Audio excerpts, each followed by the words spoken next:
Podemos empezar como rebobinando un poco y mirando hacia atrás a junio, a las elecciones. Hubo mucho optimismo, todo el mundo estaba hablando de la posibilidad del sorpaso, pero por supuesto no ocurrió. Por fin, ¿qué pasó en junio en las elecciones? Yo creo que se nos notó demasiado la presión. Todas las encuestas decían no solamente que podíamos quedar segundos, sino algunas decían que estábamos en empate técnico con el Partido Popular. Sí. Creo que esa presión se nos notó y que nos hizo suavizar excesivamente el discurso, y creo que algunos ciudadanos de nuestro país, digamos que percibieron que estábamos perdiendo la sinceridad o la credibilidad que habíamos tenido antes.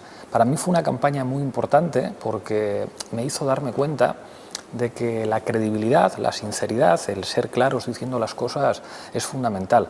Con todo, no dejó de ser un resultado espectacular para una fuerza política que apenas tiene 3 años y que entonces apenas tenía 2 años y medio.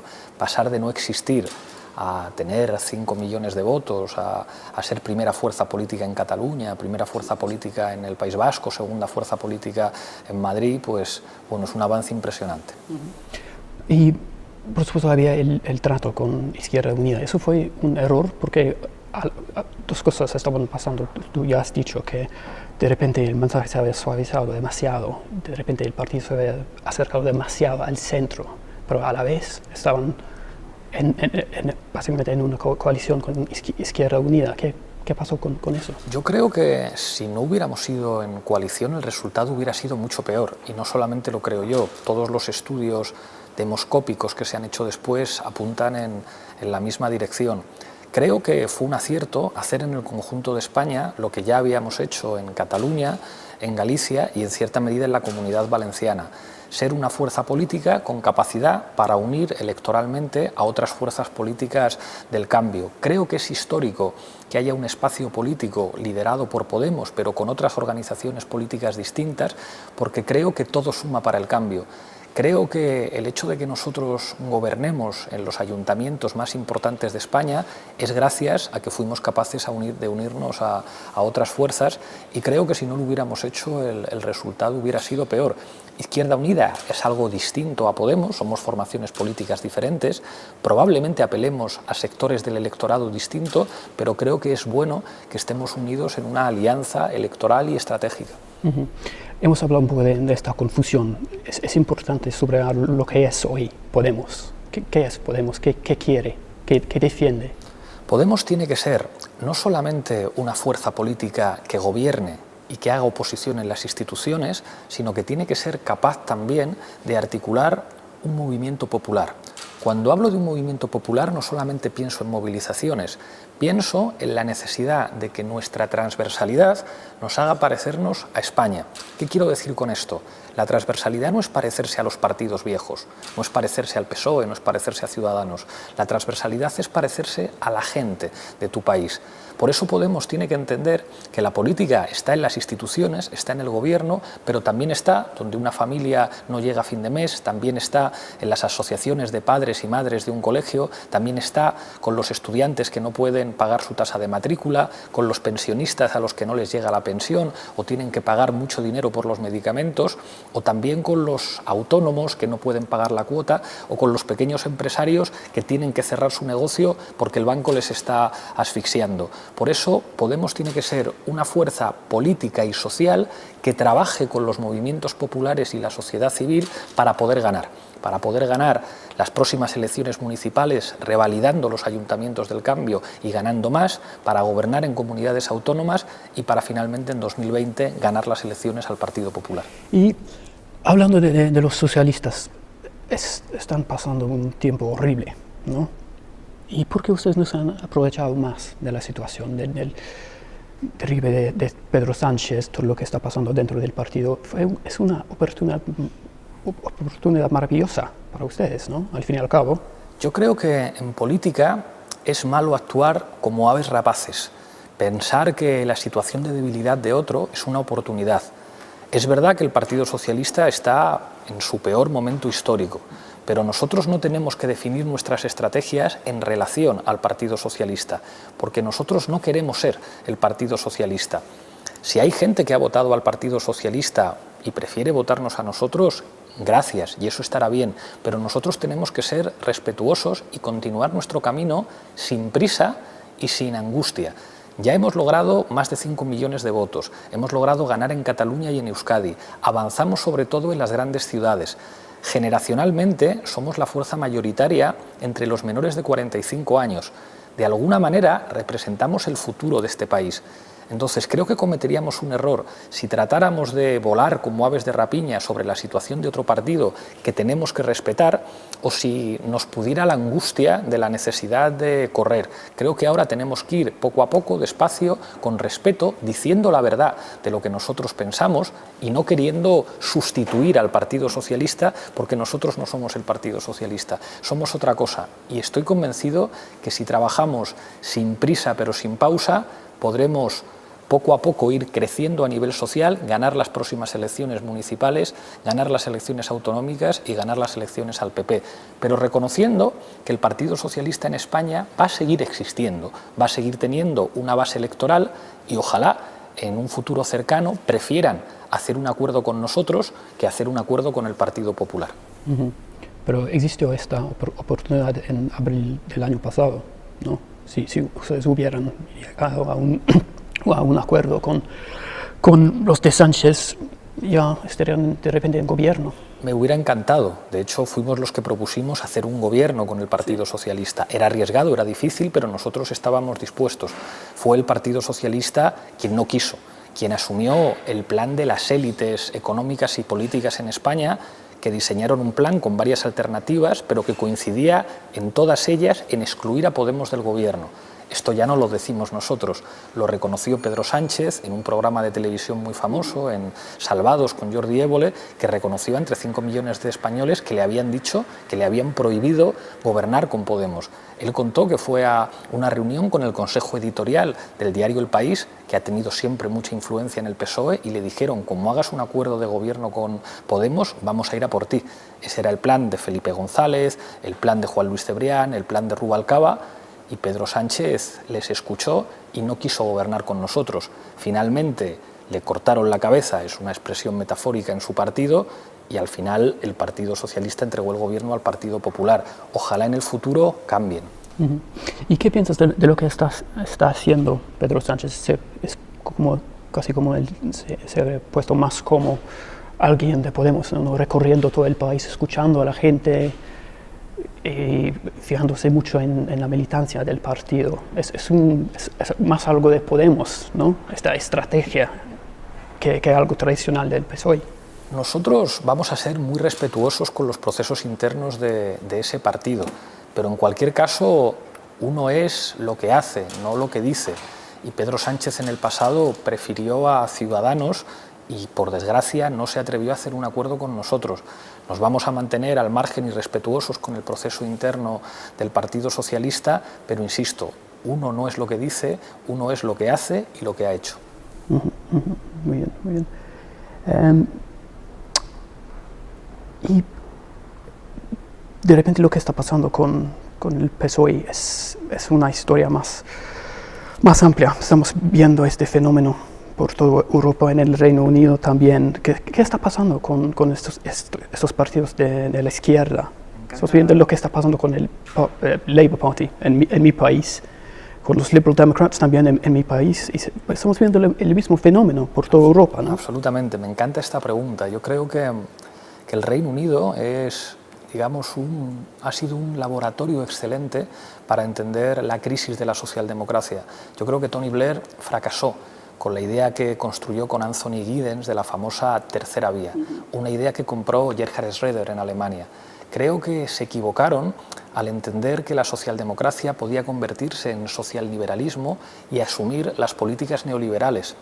Creo que la mejor creación de Margaret Thatcher fue Tony Blair, y creo que eso destruyó en buena medida las posibilidades del Labour Party de representar lo que representó en el pasado como fuerza política de la clase trabajadora británica, y con lo que representaron las trade unions en en el Reino Unido. Me gusta mucho Jeremy Corbyn, creo que Corbyn representa pues unas ideas que están mucho más cerca de nosotros que del socialliberalismo o la socialdemocracia que hemos conocido en las últimas 2 décadas.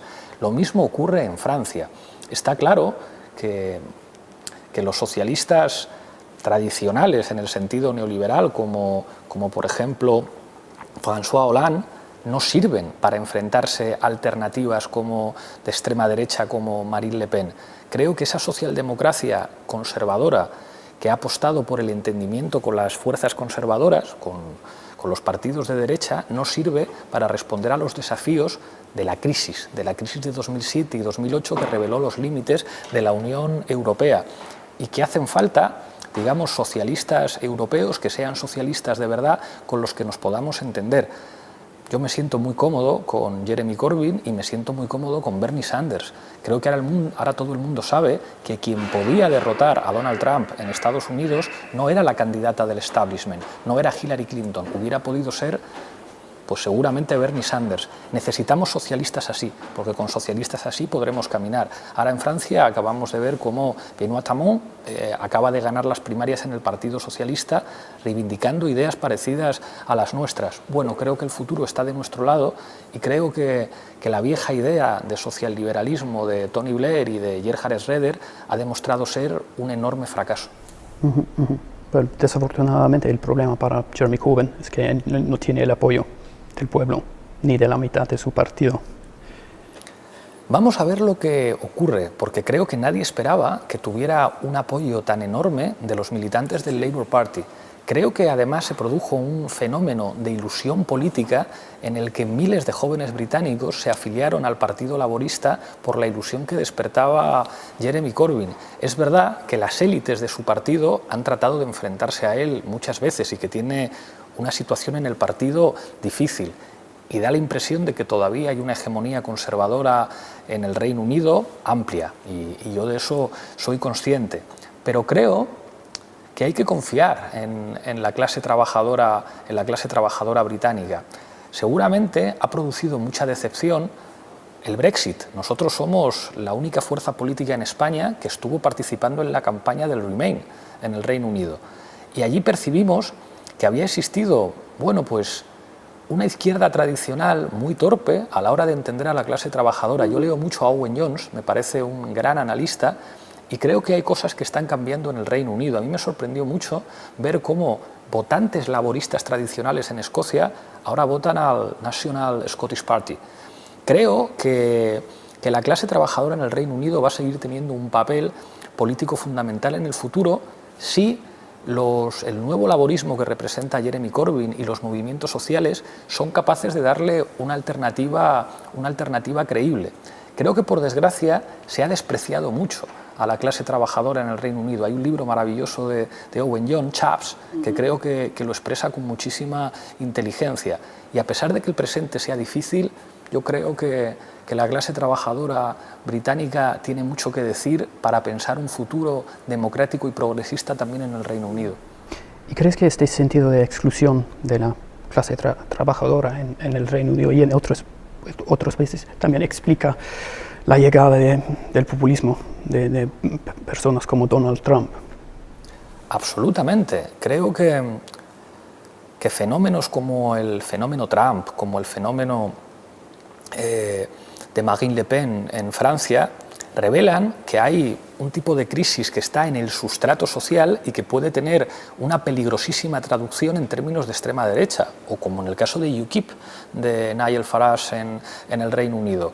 Estoy muy orgulloso en este sentido de ser español y que en España la traducción de la crisis haya sido una fuerza política progresista que defiende los derechos humanos y que defiende los derechos sociales, mientras que en algunos lugares de Europa parece que el problema de la crisis es la mirada racista del penúltimo contra el último, el problema es el extranjero, es el migrante.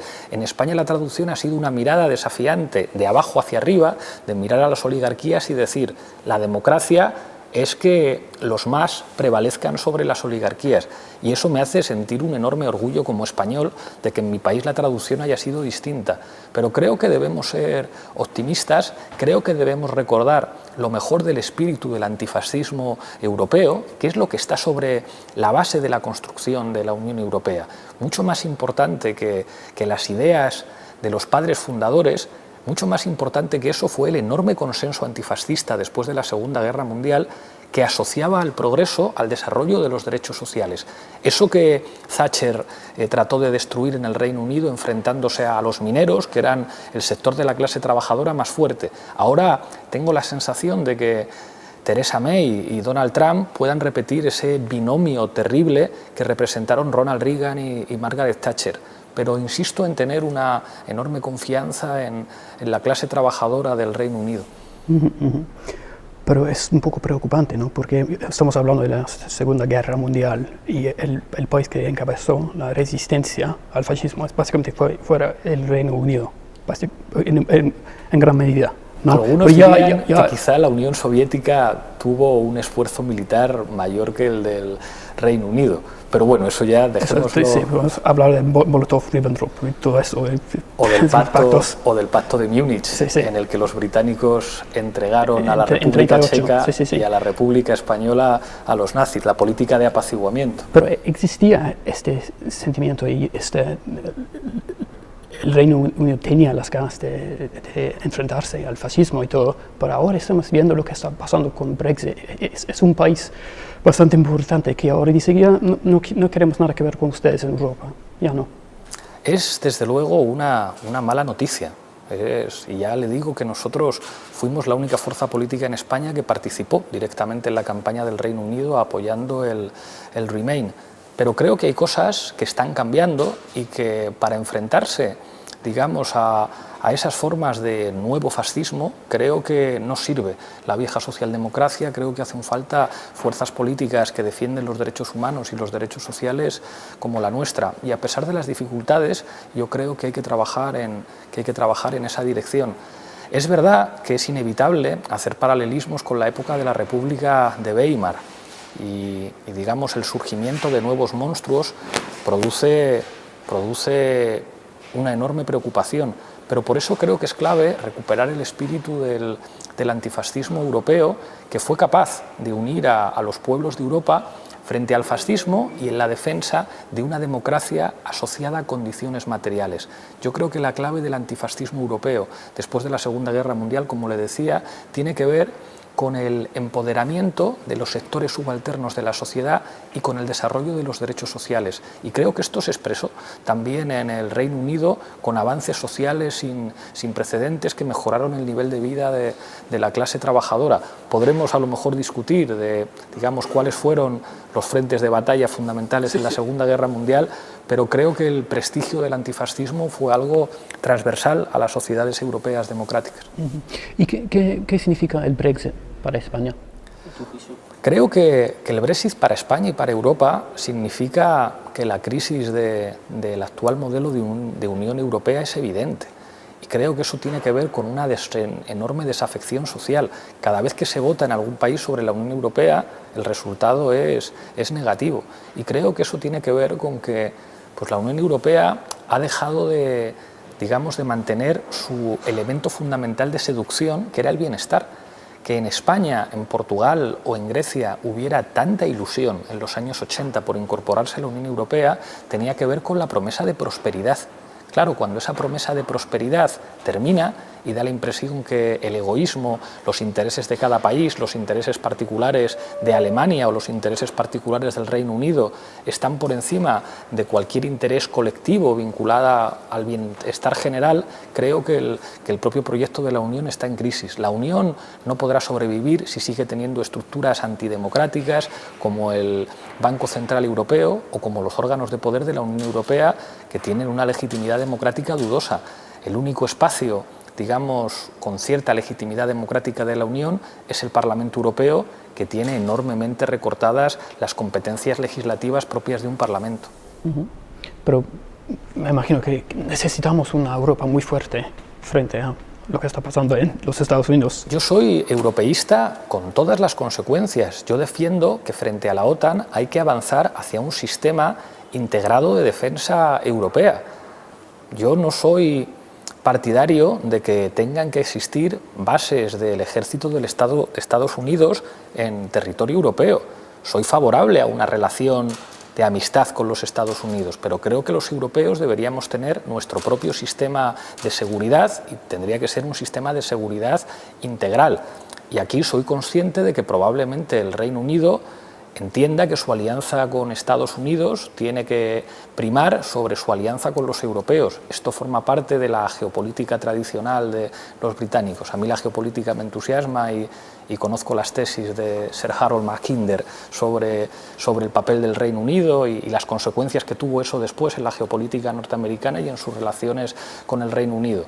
Decía Charles de Gaulle que no habría que haber dejado que el Reino Unido entrara en la Unión Europea porque era un submarino de los Estados Unidos. Bueno, yo en este caso soy europeísta y creo que el continente necesita tener un sistema de seguridad propio y necesita además construirse políticamente como un espacio donde se defiendan los derechos humanos y los derechos sociales con soberanía frente a lo que haga Estados Unidos y sus aliados.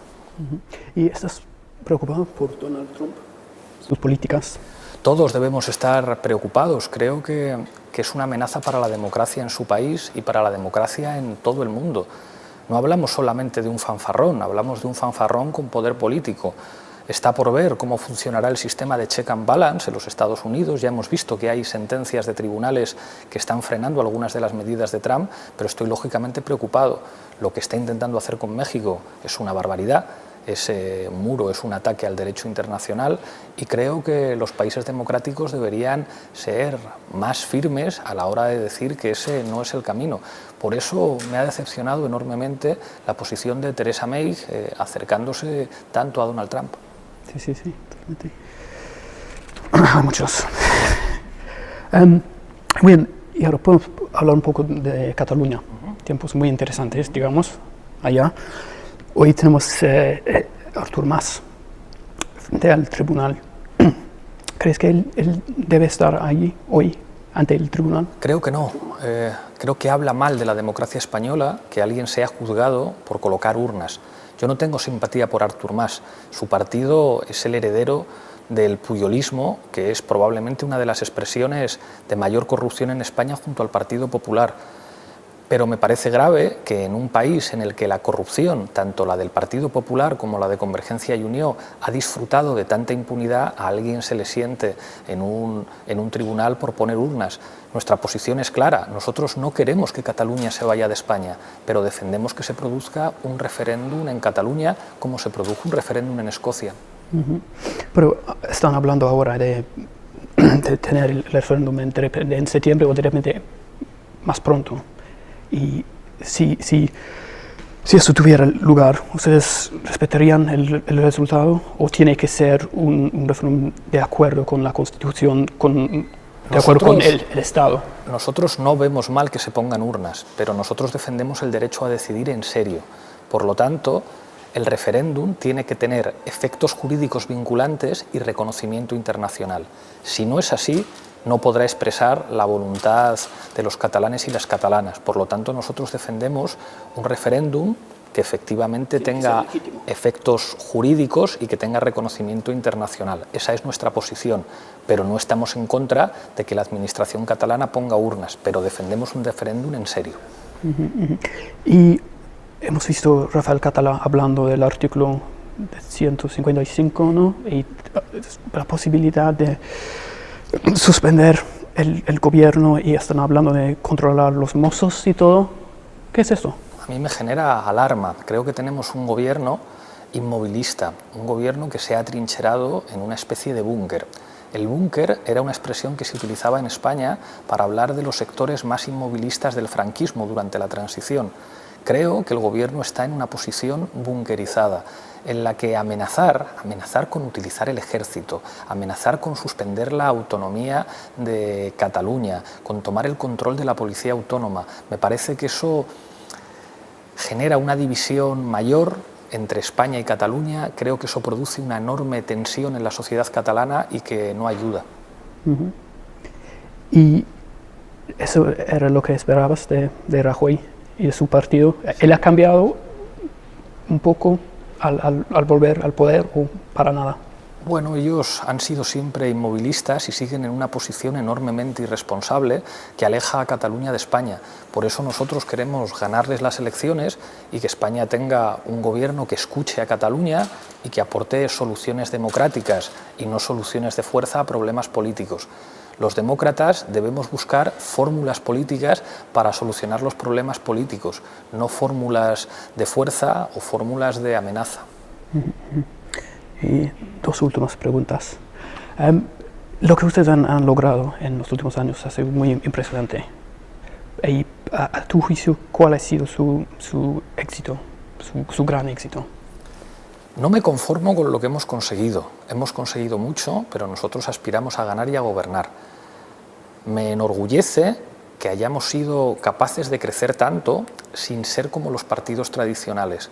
Me enorgullece como secretario general que no nos hayan domesticado, que no nos hayan convertido en algo parecido a lo que había antes. Pero hay muchos riesgos, hay muchos peligros y nos queda mucho trabajo por hacer.